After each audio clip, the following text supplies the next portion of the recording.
Hey there, ghouls and gals. Welcome to this week's Ramblings of a Witch. Today's show features werewolves, swamp witches, and rodents of unusual sizes. So sit back and enjoy a dark trip down the bayou. On the show, we have Jonathan Foret from Louisiana's Rougarou Fest. Welcome to Ramblings of a Witch, Jonathan. Thank you for having me. I'm glad to be here. So tell me, what is a rougarou? And am I even saying it correctly? So, the Rougarou is how we call the creature nowadays, but that's because we are mostly English speakers here in southern Louisiana and not French speakers. But originally, the pronunciation was Loup-garou with a L-O-U-P in the front of it, which translates to roughly to like man-wolf. And so back in the day when our people spoke more Louisiana French, then they would call this creature the loup-garou. But now, since we're mostly just English speakers, it's rougarou because that's a little bit easier for us to pronounce. Okay, so how did this creature end up in Louisiana? So, typically the idea is that the rougarou is this Cajun werewolf. And so most people think that, of course, those stories came from either French Canada or from France when the Cajun people arrived here in southern Louisiana. Are Cajun werewolves different from the usual full moon common variety of werewolf? So there's, I don't know how much you want me to go into the stories of how you become the rougarou, how you protect yourself from being the rougarou. Look, until recently, I didn't even know there were Cajun werewolves. So feel free to, tell me everything. So a lot of it is based in Catholicism. And so because, the French Canadians and then the French folks were largely Catholic. And so when they settled down here, their stories came with them and their beliefs came with them. And so if you do not observe Lent, the Catholic experience of Lent, which you need to sacrifice something, give something up, if you don't observe Lent for 7 years in a row, then you are cursed to become the rougarou. You will be changed into this werewolf creature during the full moon. That tried to get all these, all bad Catholics acting a little bit better, and it's kind of scared people into, being a better Catholic. Yeah, I'm not even Catholic, and I think that would scare me into observing Lent. Threaten damnation? I can deal. Send a werewolf after me? I'll be following whatever rules you give me. And so another way that you can become the rougarou is if you are cursed by the tales have it that there was a swamp witch, and if you got her upset, she could curse you to becoming the rougarou, to where you would turn into that werewolf creature during a full moon. And the only way that you are able to break that curse is if you had someone draw the blood of the rougarou, like while you were the rougarou. So you hear some of these stories of, somebody, little Johnny's, well, it wouldn't be little Johnny, it would be Cajun. The rougarou comes up to him and scares him, but the rougarou's not, attacking him. He's just sort of antagonizing him a bit, to where Cajun pulls his oyster knife out and he will cut the rougarou, thinking, he's protecting himself. He's trying to get the rougarou away from him. And then once the blood of the rougarou is drawn, the curse passes from the rougarou to the person that cut him. And so then, the next day, they'll be walking around through the town, and Tijon will see Mr. Arsenault has a bandage around his arm as if he got cut by something recently. And then, people will say, oh, it must have been Mr. Arsenault that was the rougarou, even though it now passed on to Tijon. That's a lose-lose situation there. A lot of these stories are really fun to me. Curses, swamp witches, and werewolves. Yeah, sounds like a great time. Yeah, right? I mean, it's just scary werewolf creatures. What wouldn't be fun about that? And so ways that you can protect yourself from the rougarou attacking you, in your home, is you can take 13 objects. A lot of times it's 13 pennies, and you put these 13 pennies or rocks or whatever on your windowsill or in front of your door. And the Rougarou, when he comes to break into your house, he's a little OCD and he's not good at math. And so he gets to your door and he sees those things and he begins to count them. And so he's 1, 2, 3, and he counts all the way to the number 12, but he doesn't know the number 13. And so he has to start all over again at the number 1, and he gets to 12. And so it's just the cyclical process. And so he stays there all night long. The sun starts to come up. And so he has to retreat back into the swamp, and you are left protected in your home. Another thing you can do is you can put a colander, the thing that when you boil spaghetti, Like you pour it strain into. pasta Yeah, with? yeah, like strainer. Yeah. So you take one of those and you put it on your door, and it's the same process. Like, he'll go up to it and he sees all those little holes, and his OCD kicks in. And he's like, I'm going to count all of them. And so he starts counting, gets to the number 12, doesn't know 13, and has to start all over. So that is one way that you can, or two ways that you can protect yourself from the Rougarou. Do people still put out things like that to prevent the Rougarou from getting inside their house? I would say 2 generations before me probably did those things. Now, I personally do that today for fun. Sure. For fun. Right now, there's a colander on the windowsill. So you're protected. It's inside the building, which really doesn't give me any protection, but still, I use it as a tool to teach kids on how to stay safe from the Rougarou. For purely educational purposes. Well, personally, I'll be packing one next time I visit Louisiana, just in case. That's it. You don't need any other weapons. Just bring a colander. Yep, I'm bringing a colander. Better safe than sorry. That's it. That's the truth. Okay, pennies and colanders aside, have you or anyone you know ever seen the Rougarou? I saw a few interviews online where people swear they saw something in the swamp. So I personally have not seen the Rougarou myself. I do have an uncle who claims to have had an encounter with the Rougarou. And so, because again, it ties into these Catholic traditions. My uncle tells a story of when he was a young boy and he wanted to go hunting, and it was some holy day of obligation. And I'm not sure. I mean, that's Catholic talk. It was either All Saints Day, All Souls Day. It was one of those. And he knew that he was not supposed to go hunting that day because the rule is, like, you can't shed blood on the holy day of obligation. So he shouldn't have killed anything. And so he goes out, he defies all Catholic doctrine and goes out into the woods with his little dog, his little hunting dog, and his gun. And he's out looking for rabbits. And he goes and he sees this rabbit in the distance a little bit. And so he pulls up his gun and he gets ready to shoot this rabbit when he hears this rustling in the bushes. And he describes the whole thing, of what the creature that he sees. And he gets terrified. And so he goes running back through the woods to get back to his house. And by the time he gets there, his little dog that was with him was already sitting next to the front door. That little dog was like, nope, I'm out of here. Ran a lot faster. That's right.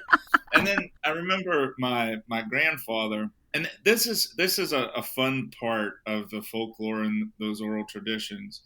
There's a part of it that sees the Rougarou as a shapeshifter. This isn't a traditional story that you often hear. But my grandfather often said that the Rougarou could shapeshift into different animals, but those animals were always white. And so, like, he would see in the swamp like a large white dog, and he would say that that was the Rougarou. But then there was one story he would tell about the Rougarou being in someone's house.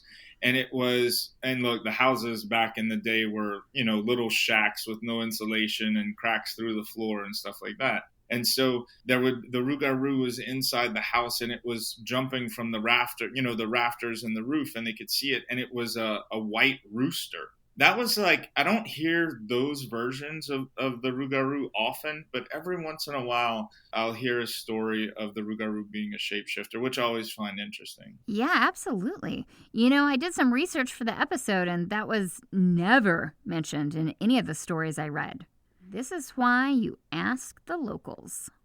Yeah, so I mean, as a kid, I grew up with stories of my parents telling me, "You better behave, or the Rougarou's going to get you, or the Rougarou's going to pull your toes while you're sleeping at night." And so it was a tale to get kids to behave, and you better act right, or the Rougarou is going to get you.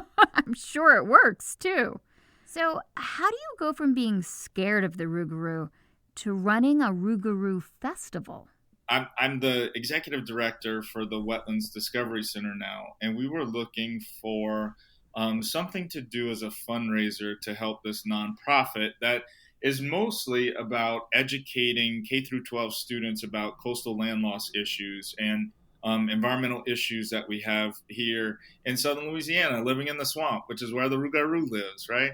And so, as we were talking with the students and doing our educational programs, every once in a while, I would bring up, the Rougarou and living in the swamp. And the students would look at me like I was crazy. And they would be like, "The what? Where? What are you talking about?" And so, as I began to ask them more, I realized that these stories were not being passed on to the future generation of, people of southern Louisiana.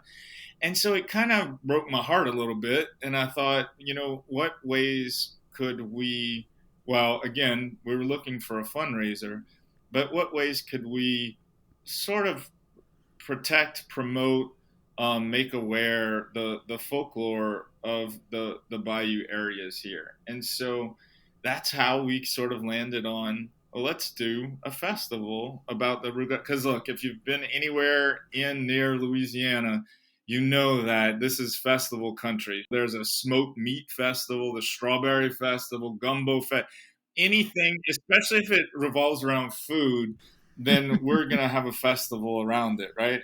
Maybe the Mardi Gras traditions that we have around here. We enjoy Mardi Gras so much that we try to recreate it in different festivals throughout the year.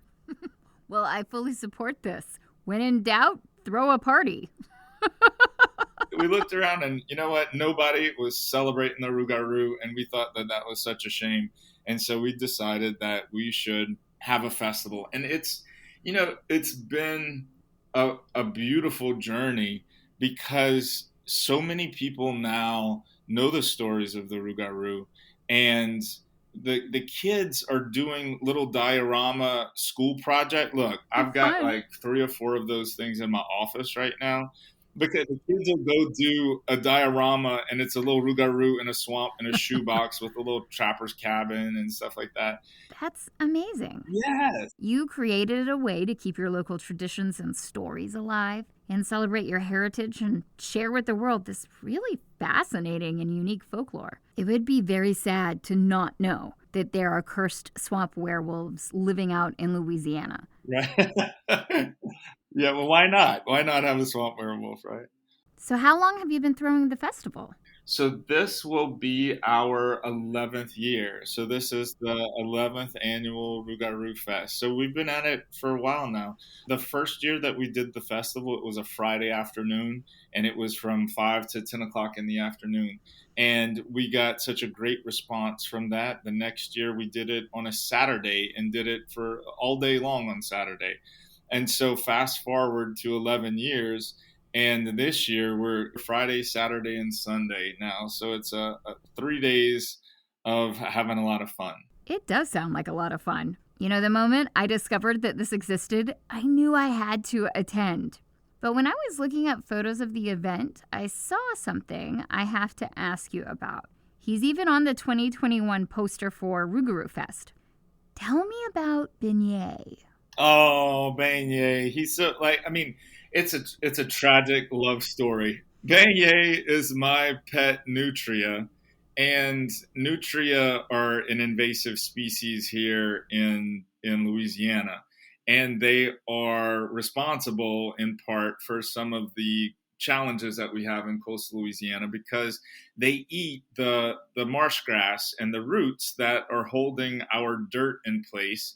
And so when they do that, the dirt kind of falls into the water and erodes, and so they are responsible a bit for land loss. I mean, they're not the sole reason why we're facing, erosion issues, but they're a part of it. Wait. So they're giant rats? You remember the Princess Bride, and it was that whole thing of Rodents of rodents of unusual unusual sizes. Oh, sizes. no. Yeah, the nutria sort of resembles that a bit, but not quite as large. And so, imagine a beaver with a rat tail. Okay. And so that is pretty, and with these really orange large teeth. Okay. And so that's sort of what so it's not something that on initial look you would be like, oh, that looks cuddly and sweet, let me go pick that up. This is typically a creature that most people would stay away from. But as chance would have it, some students of mine brought these two little nutria to me, and I bottle fed them with, the little puppy milk that you can get at the pet stores. And so they both lived for some time, a couple weeks, and then one of them passed away. But then the other one is bayou. He'll be 8 years old this December. Oh, wow. And each year we have a nutria pardoning ceremony where in the past it has been our parish president that will take the stage with bayou and give him an official pardon so that he is able to be the only nutria legally to be alive in Terrebonne Parish. And this year, it looks like we may have the lieutenant governor of the state of Louisiana to come down and give the nutria pardoning. So, I mean, look, it's serious business. Okay. If beignet is the only legally allowed nutria, that must mean they're really bad for the environment and the native animals there, right? Interesting fact. The nutria were brought into Louisiana from South America. That's where their native home is. And it's thought that they were brought in for the fur trapping industry. And so they were first formed by the McElhenney family, which is the same family that does the Tabasco sauce. And so they were into the fur trade, and either they were accidentally let go, a hurricane came through, busted up some cages, but somehow the nutria went out into the environment, and that's when they started outperforming the native species. But in the 20s, 30s, 40s, 50s, when it was popular to wear fur, the nutria population stayed in check because the hunters were out there trapping the nutria. And the thing back then, all the parts of the animal were used because, like, contrary to popular belief, nutria meat is like you can eat nutria just like some people eat rabbit, right? So it was a protein. And so people would hunt them to eat them, and then also, for their furs. And so in, what is it, the 70s, 80s, when the animal rights activists came out with this really clever campaign of throwing red paint on people walking, down the catwalk while they were wearing fur. Right. All of that had a really big impact on the way people felt about wearing fur. And so they stopped in large part. And so when that happened, the price of the pelts in Louisiana dropped tremendously. And so the trappers had to find a different occupation because they couldn't make enough money for their families. And so at that point, that's really when the nutria population exploded because there was nothing really to keep the species in check. So then it got really, really bad. And then people realized that they were horrible for the environment.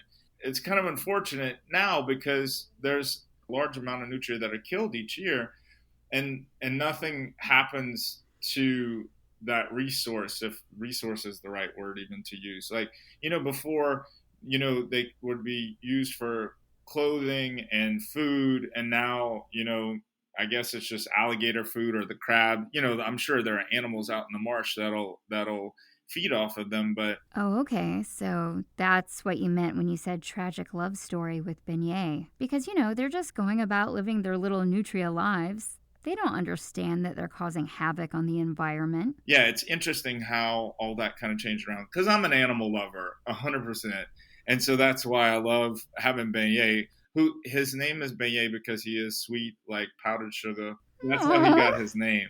And so, yeah, it's amazing how domesticated that these animals can become. Because he's like a cat. When I tell you he rolls over on his back and loves to have his little stomach rubbed, I mean, Aw. that's his favorite thing. And he's got a great diet of carrots and romaine lettuce because he hates iceberg lettuce. Don't And we all? he is a smart nutria. And so, yeah, and he's got great vet care. I mean, let me tell you, this little nutria, he cost me a couple bucks. Well, I'm glad you're able to give him a happy life and lots of belly rubs. Yeah, me too. All right, so there's this very serious business of beignet the nutria's pardoning ceremony. What else happens at the festival? I saw something about a pumpkin lighting instead of a Christmas tree lighting. So this happens after the parade. So around 7 o'clock is when we do the parade, and it's a lot of marching groups, mostly a few vehicles.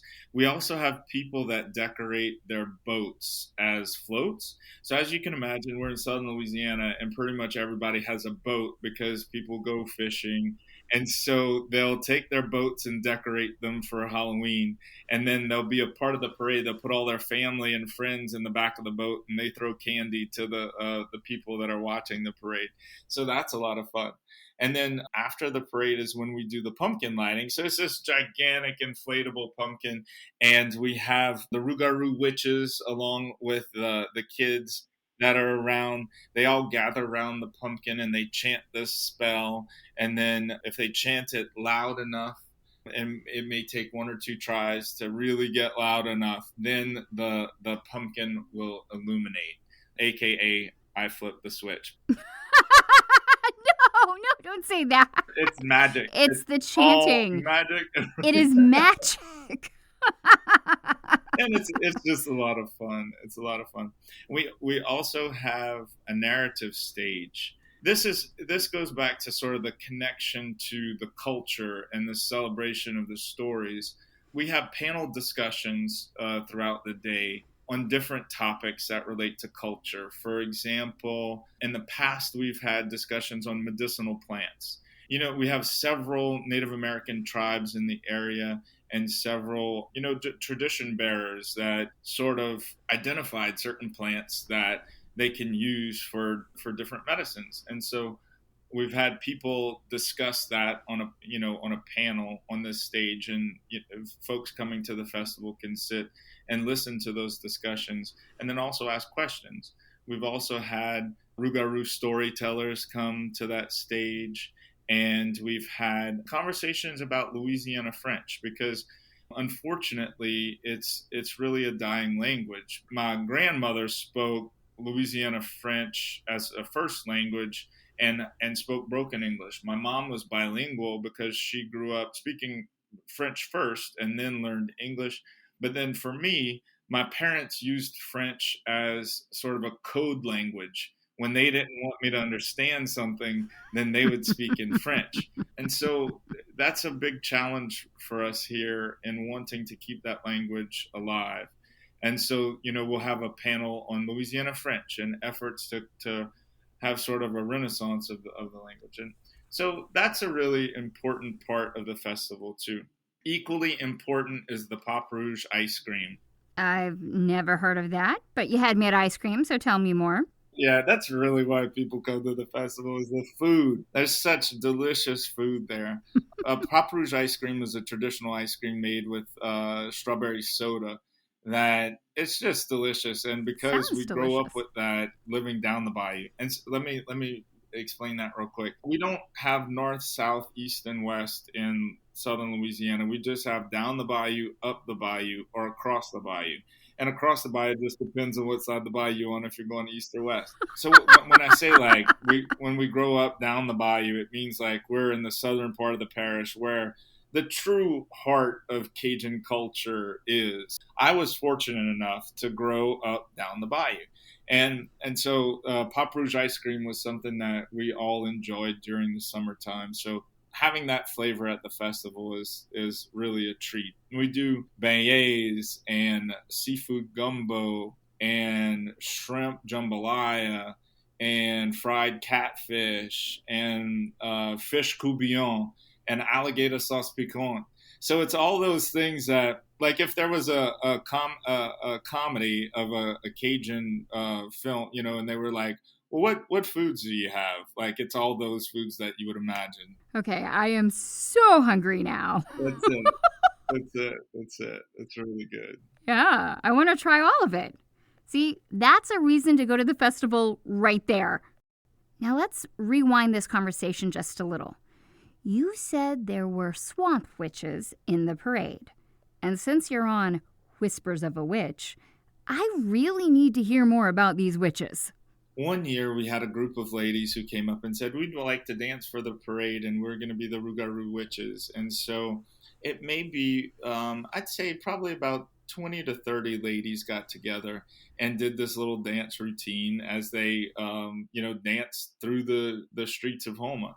And it was largely inspired by this group of witches out of Germany. They're sort of a YouTube or Facebook sensation. Most everybody sees the video of them dancing with their brooms out in Germany to some really funky, great music. Oh, yeah. I love that video. Yeah, no, it's great. So that's what inspired them to do this routine. And so they do that through the parade. And that group of ladies that were, 20, 30 ladies, has grown. I think their group is probably at about 400 now. Whoa, and that's insane. No, it's ridiculous. And so our challenge now is, how do we play the music loud enough for the witch in the back? The witch in the back. I love this. We also have a Rougarou queen, and so she rides in the parade on a float. And so we had the speakers aimed in the front of her float and in the back of her float. And so then we put half of the witches in the front and half of the witches in the back. But we still have a challenge of how to figure out, because as you get further away from the float, as you can imagine, the music gets a little bit less. And so, yeah, we need to figure out how to Bluetooth a whole bunch of speakers and have them on little, I don't know, shopping carts or golf carts or something throughout the witch area. That's a lot of witches. It's really a lot of witches. A lot of witches. And they're just a fun group of ladies who it's just about having a good time, and they've just become new friends. And it's just been, that's been a part that's been fun to watch, honestly. So now, is there a Rougarou at the festival? So, unfortunately, our Rougarou this year has a knee replacement and will not be able to be on the festival grounds because he'll be in physical therapy. But typically we do. And so I would love nothing more than to be that character for the festival. Like, in my next life, that's what I want to be, is the Rougarou at the festival. But good goal. Unfortunately, I'm running around, solving problems and helping people out. But so hopefully we will have someone dressed as the Rougarou again this year. If not, I have a backup plan, which is I've ordered a giant 9.5 foot tall werewolf Rougarou animatronic kind of thing. Oh, wow. So that way people could take pictures with this big Rougarou. Because, of course, I mean, if you go to the Rougarou Fest, you kind of have an expectation that you'll at least be able to take your picture with the Rougarou. So we'll be able to provide that for folks. Now that everyone wants to go to Rougarou Fest, when and where is it? And do you have any tips or things they should know about attending this year? So this year we have a new location, and this location is next to the Courtyard Marriott in Homa, Louisiana, and by the Main Branch Library in Homa. Reason why we're moving the festival is because the Wetlands Discovery Center, and that's the organization that I head up, we have completed or soon to complete phase one of our educational campus, which is next door to the Courtyard Marriott.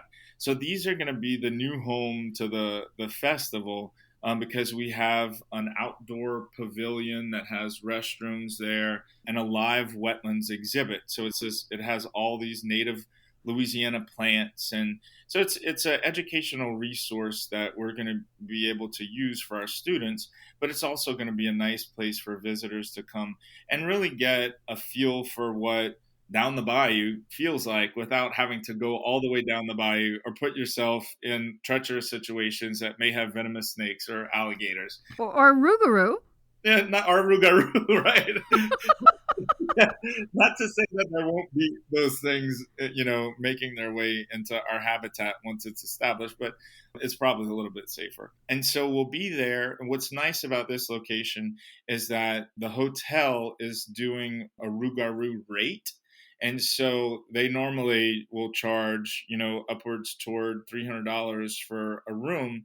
But if you tell them that you want the Rougarou rate, you can get that room for, I believe it's $129. I don't have the information in front of me, but it's a great cost savings. Now, do they provide you with a colander, or do you still have to bring your own? Get with the hotel to see if we can get like some little miniature colanders that are used for like dolls or something. Just doing your part to keep the guests safe. Oh, no, I love it. Everybody would get like a little gift basket. Or put those little colanders on the doors of the hotel rooms, That's a good idea. Look, if I'm able to do that, I'll let you claim it. I'll take it. The other thing about this new location is it's also near the Houma Terrebonne Civic Center. And in the Civic Center parking lot, there are RV hookups with water and electricity. And so one thing that we're able to offer this year as well is people can bring their RVs and park on the festival grounds and be able to spend the whole weekend with us and come out to the festival and listen to all the music, because we have live music there. There's also arts and crafts vendors. And so, the majority of them have kind of a spooky, quirky theme to them, like different oddities and stuff like that they're selling. So that's a lot of fun as well. Some really beautiful jewelry makers. That's one of the things that I've always been impressed with, is that we'll have jewelry makers come as arts and crafts vendors, and they use, native materials from the swamps and the bayous and turn them into beautiful, beautiful jewelry. So transitions are always hard. This is the first year that we do the festival there. There's going to be some things ultimately that we learn and that will change around. But I think overall, it's going to be a win-win for the festival, and just easier on all of us to have it out there. And look, we have, I may be the brainchild behind some of this, but it takes upward toward 250 volunteers to put the festival together. So all of the folks that are cooking the food, peeling the seafood that goes into the food, running the kids' games, all of those folks are volunteers. So it's a fun thing that brings our community together, and we're able to celebrate where we are. It's a year past Hurricane Ida, and that just devastated our community in a transformative way. We're intentionally building the festival to be a celebration of our recovery, still trying to have some fun and all of that, and remember why it is that we choose to live here, because we know that this is an area prone to hurricanes, and we also know that we're going to get hit with another storm in the future. So it's really important that we have reminders for ourselves about why we would put ourselves at that risk, and it's about everything that the festival offers, that food, our families, our friends, our cultural identity, all of that is what keeps us doing this year after year. Jonathan, you've really created something amazing. I loved it when I thought it was just about werewolves. But now, knowing that it's like a massive celebration of local culture and folklore along with environmental awareness, I'm really, really excited to attend. I really hope everyone listening has added this to their must-visit list. So go check out RougarouFest.org And if you go this year, drop me a message and let me know if you see the Rougarou. Jonathan, before you go, I just have a few more silly questions, if you're okay with that. Please. What is your favorite scary movie? Oh, my favorite scary movie. It's not, I guess this is going to be really like, of course you could guess this, but it's not really scary, but I love Swamp Thing. Of course you do. So the Wes Craven film, and I've had the good fortune to be able to meet and then become really great friends with Adrienne Barbeau, who's the heroine in that film. So wow. It's more of a love story than like a Beauty and the Beast kind of thing versus a horror film. I love that, though. Excellent choice. And it's a classic. Yeah, I love those 80s films. Hey, some of the best movies ever made came from the 80s, okay? Let's be real. Seriously. Okay, second question. Have you ever had a supernatural experience or something you couldn't explain happen to you? I mean, I've had experiences that you know how like you can call things out into the universe and then they'll happen and you'll feel like, okay, like everything was working in my favor. You know what I'm saying? Follow your bliss kind of thing. When you're living the life that you are called to live and those things happen around you. I've had experiences like that. I don't necessarily, I couldn't remember like a supernatural experience per se. So, no. Well, you do run a huge werewolf festival, so I think that makes up for it. I wish I could say that I had an experience like that, but then I don't want to say that. I might regret asking for that, so I'm not going to put that out in the universe at all. Fair enough. Yeah. Okay, so final question. What thing would scare you the most if you found out that it really existed? Oh, gosh. I would think most likely those creatures from Stranger Things. You know those things with like do you know what I'm talking about? I don't know if you've ever seen that TV show. Yeah. What thing? The Demogorgon thing? Yeah, those things. Yeah, like I don't want those things around me. I don't want to know that they exist. Like they just look like some of those other things. I think I can maybe like outwit or kind of get away from. But those things look like they would be really difficult to win a battle with. And so I don't want my face eaten off by those flowery looking things. Yeah, I would be pretty terrified to find out those existed as well. I don't think they'd stop to count at 13 either. Well, thank you for humoring me and answering those. No, those are fun. Those are fun questions. And thank you for being part of Ramblings of a Witch. And best of luck on this year's festival. Thank you so much. I appreciate the opportunity to be speaking with you today. And there you have it, guys and ghouls. Jonathan Foret from Louisiana's Rougarou Fest. So just to recap, there's werewolves, swamp witches, parades, rodents of unusual sizes, great music, great food, spooky arts and crafts, and a pumpkin lighting, all happening in Houma, Louisiana, October 21st through 23rd. I hope you enjoyed listening to us ramble on. And if you loved it, please leave me a review and consider joining my Patreon for even more content or sending me a cup of coffee. You can find all those links in the show notes and on my Instagram @thewitchvoice. And if not, well, just remember, it's a witch's curse that turns you into a Rougarou. Until next time, stay wicked.